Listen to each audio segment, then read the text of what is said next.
Hey guys, Matt Allen here. Welcome back to Tactical Bassin. Today we're headed out bass fishing on Lake Chickamauga, but we're doing it in the kayak. Springtime brings a lot of fishing pressure to this part of the country. There are a ton of boats out here, but the kayak is going to let us get into some places that the bass boats can't get, that have less pressure, and hopefully we can catch some fish.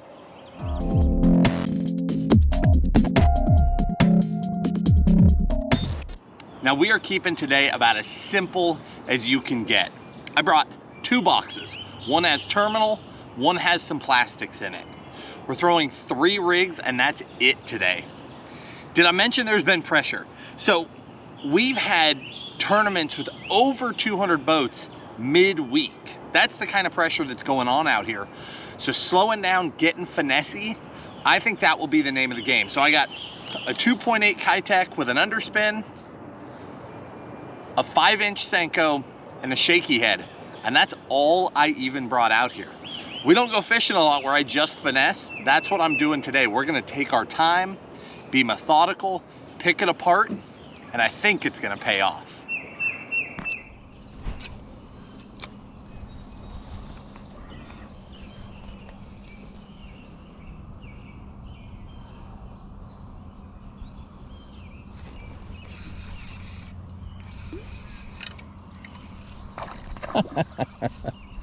Well, that's not the biggest bass, but he's a start.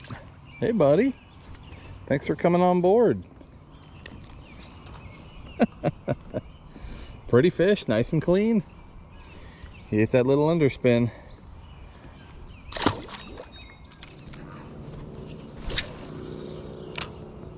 All the way back up under there.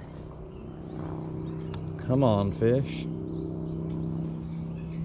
I'm skipping with a 5-inch Senko because it's weightless, it's weedless. You can almost do no wrong. Paired up with a spinning rod, I mean, you can skip it so far back under cover.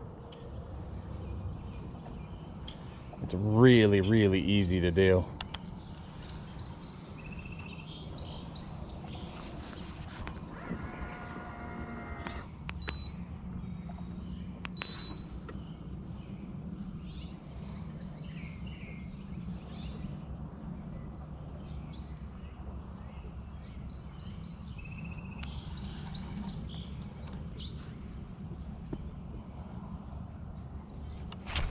There we go.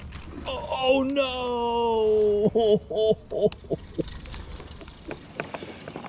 That was actually a really nice fish. I mean, not like a giant fish, but 4 pounds.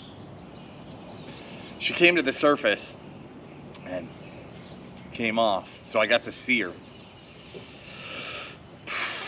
I hope that one doesn't burn us. Well, it already burned us, but I hope it doesn't. I hope it doesn't haunt us. Bummer.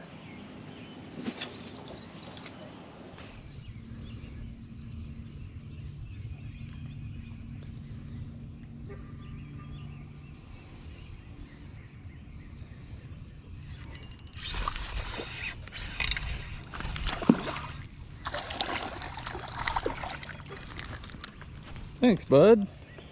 Little cool baits. 2.8 Kitech.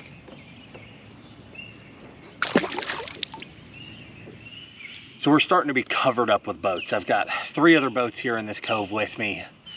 They're all being super respectful, but still, it's a lot of boats in a small place. So this is the benefit of the kayak. I'm in the autopilot, so I've got all the creature comforts of the bass boat. I basically have an Ultegra, right? I have the ability to spot lock. I've got a trolling motor. I'm totally stable. I can stand and fish, but what I can also do is duck under this bridge and essentially enter a private pond. None of the bass boats can get under the bridge. The water's too high. So we can duck in there and fish a section of Chickamauga. Now it's not big, but there's fish in there, I'm sure, that none of the boats can get into. So I'm gonna lay these rods down and we're gonna duck in there.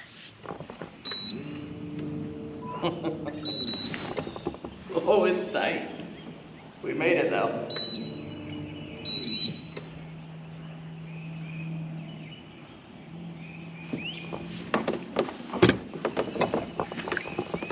All right, we are now in water that a bass boat can't touch.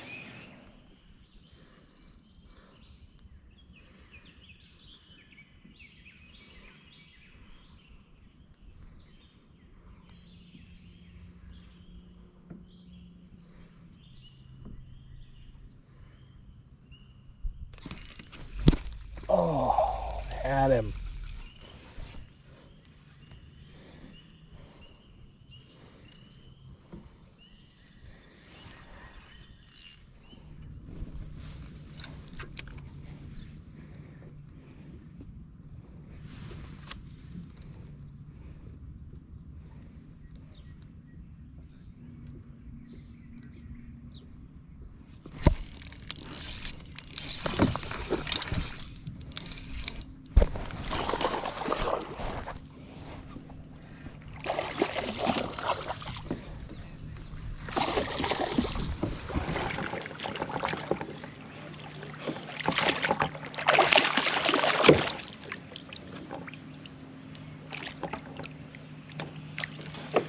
Nice. Hey, put that back. That one there was a bed fish. I saw that fish sitting up there. That female? Little male. Oh, yeah, I see them flopping right there all the time. Yeah. Must be something under there. Good feeding ground.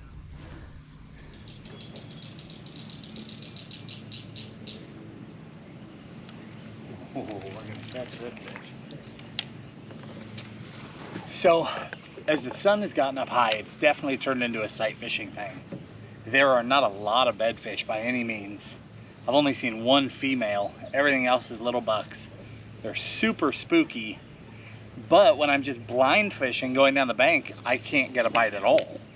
So this has become our best option, even though it's not super easy.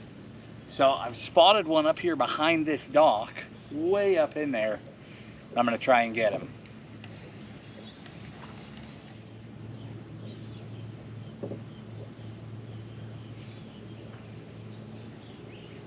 Oh, he bit me. He just short struck it. I'm having to throw a shaky head.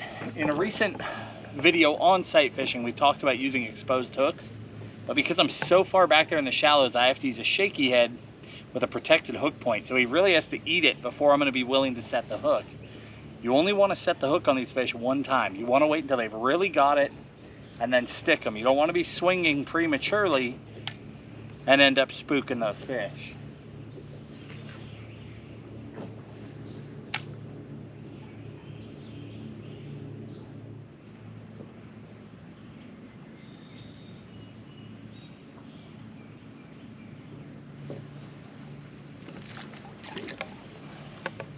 All right, he's taken 3 short strikes at the worm.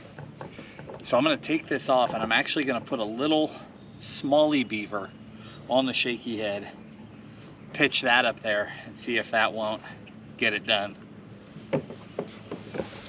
So the smallie beaver is just a little tiny creature bait. Let me get my shaky head here. Shaky head creature bait. Now, under normal circumstances, I would definitely be using a smaller hook to pair up to this bait.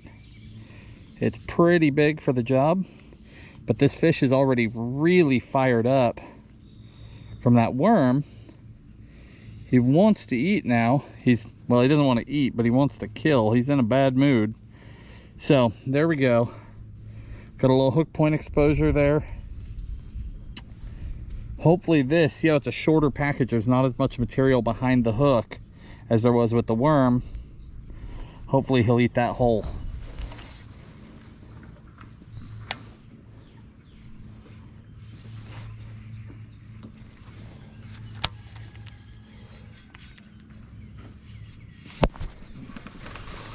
There we go. Took 2 casts with that shorter bait.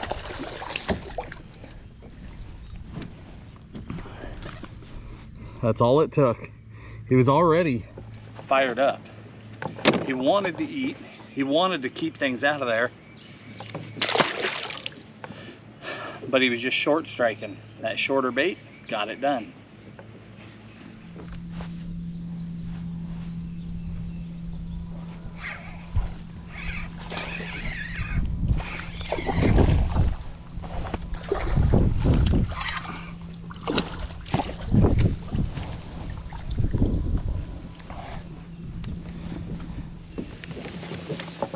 Got one to stick on the Senko. The only other bite I had on the Senko all day was that big one that I had a sneaking suspicion was going to haunt me. And it is haunting me. It was definitely our best bite of the day. But that's all right.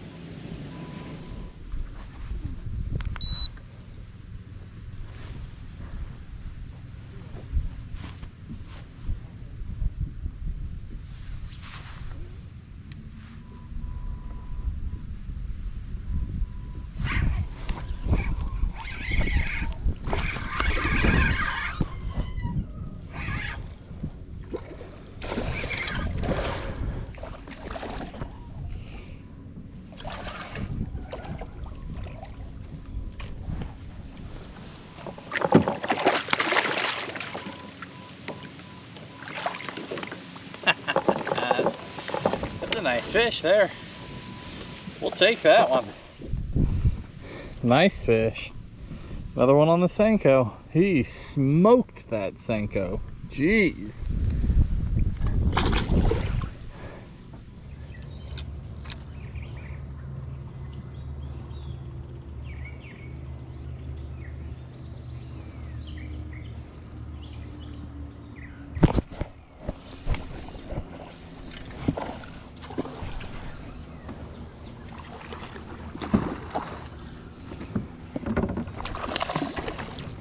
Too much fun.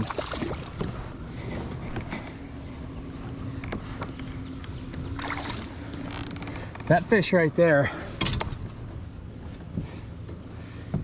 I threw a shaky head at him for probably 5 minutes. And occasionally he would glance at it, and then he'd be gone. I pick up that drop shot with a bright chartreuse bait. That's a big bite smallie smasher. It's a chartreuse and white color, one cast.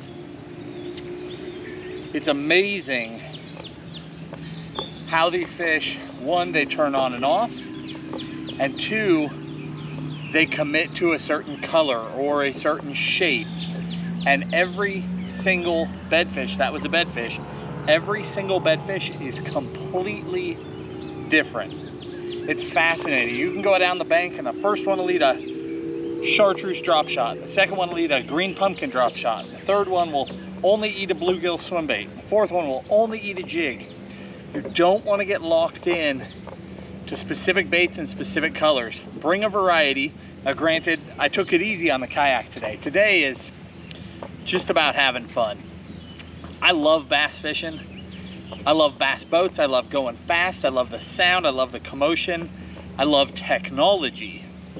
But there are also those days where you just want to get away from it. And today is so peaceful. It is so calm. I mean, not that there aren't boats around. There's boats around me. But they can't get where I'm at. I'm in 14 inches of water maybe. And I'm back in 14 inches of water. So I'm by myself. I'd love to tell you how deep it was where I caught those Kitech fish this morning. I have no clue. I'd love to tell you the water temp. I have no clue. There is something to be said for just going out, grabbing a couple of baits, and just going fishing and relaxing. I'm having a blast today. Hopefully you guys have enjoyed coming along with me. I'll link the specific baits and everything down in the video description. I'll link my kayak and actually the reel. This is the new version of the Ultegra. Shimano redid the Ultegra. I'll link the rods that I've been using because I told you I was trying some new rods and I'm really happy with all of them. I'm also really, really happy with the Ultegra. It's like a, I mean, don't quote me, 149, 159, something like that. It's a mid-priced reel that fishes really, really well. It's got a long stroke spool on it now. I'm having no line twist issues. I'm really happy with it. Guys, if you enjoyed the video, hit the like button. subscribe to the channel, and we'll talk to you soon.